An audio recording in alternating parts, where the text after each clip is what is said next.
Who likes dystopia? Not me.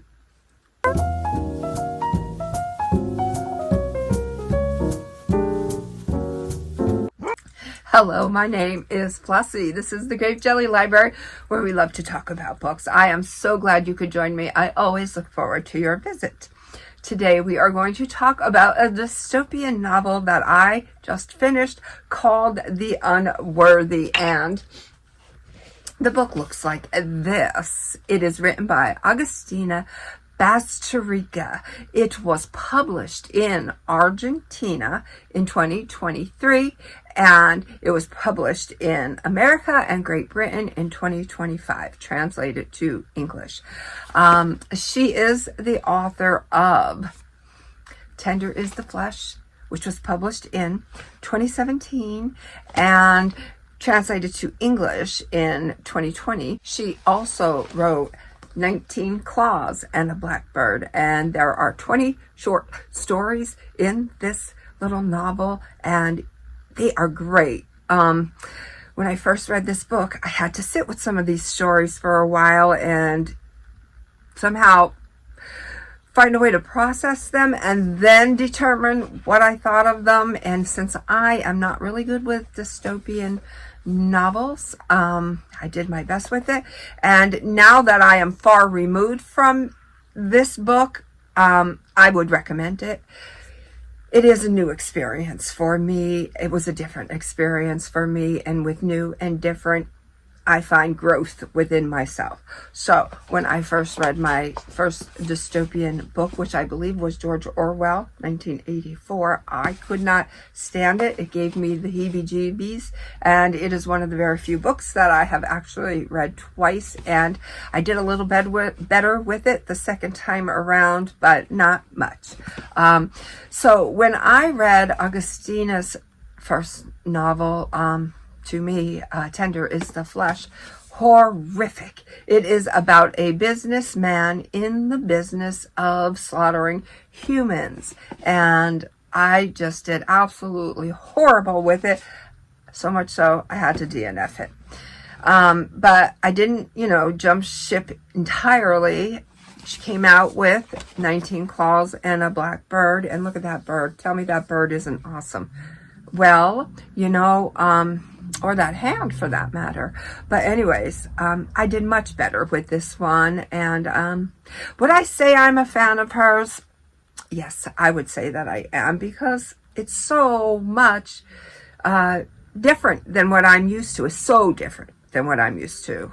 And like I said, new, different to me means growth within myself. So that's why I do the things that I do. And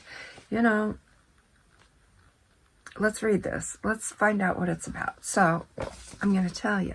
The setting takes place in a post-apocalyptic environment. There is complete and utter chaos about. Everything is in ruins. There's fighting going on. Nothing good happening in this environment. We have a young lady who finds herself entering the house of the secret sisterhood. It is a convent, and for that matter, there is nothing good going on in this secret house of sisterhood, this house of the secret sisterhood. Nothing going on good there. Sometimes I wonder, would she have been better to have stayed on the outside? Those who do enter the house of the secret sisterhood have one goal in mind, and that is to earn their way up to the ranking of the enlightened. Everybody underneath that rank is an unworthy, and nobody wants to be an unworthy, but not everyone can be an enlightened. It's very horrific. It is said to be brutal and barbaric, but it is also said to be a very beautiful book. Now, I asked myself, how could something so disgusting be beautiful? Is there beauty in brutality? I think not. But if you're brave enough and you see the book through.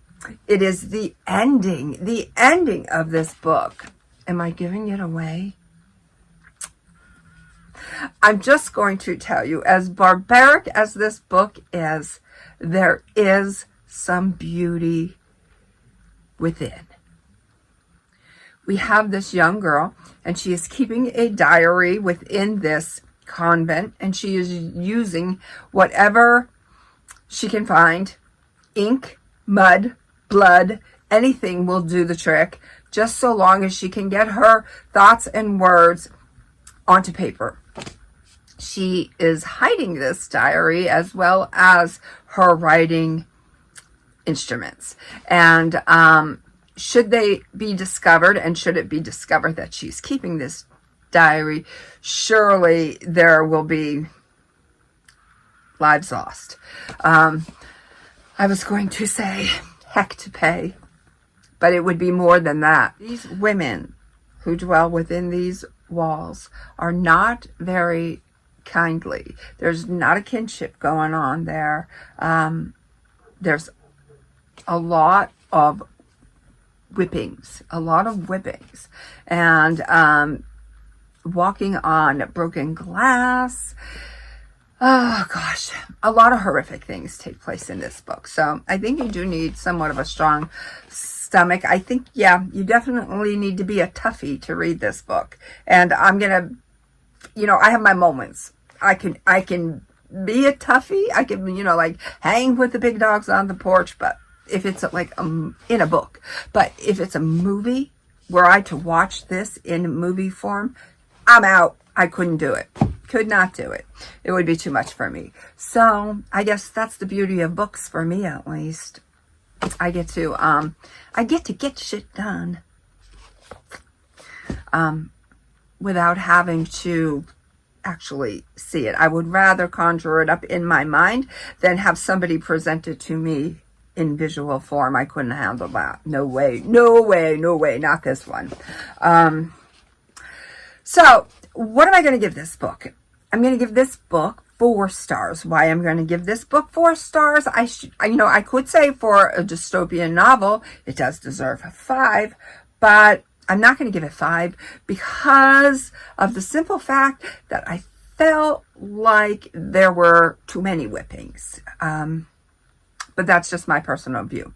Now, I don't like to say negative things about books. I just like to tell you about what the book is about and let you decide for yourself whether there's too much of something or not enough of something, or however you want to view that book. I don't want to be that vessel telling you do or don't. That's not my job. My job is to tell you, hey, guess what? I read this book and this is what the book is about. I try not to give my opinion. Sometimes I slip, but I don't mean to. So forgive. But anyways, I'm giving this book a 4-star rating because in my heart, I feel like that's what it is. It was not a home run for me. And like I said, I'm getting better with this dystopian shit. I really am. This is about, I think I want to say my 4th or 5th dystopian novel. So I'm definitely getting better. I don't know, but if dystopia is your thing, then absolutely pick this book up. I really think it would be a perfect match for those of you out there who love this type of atmosphere and environment.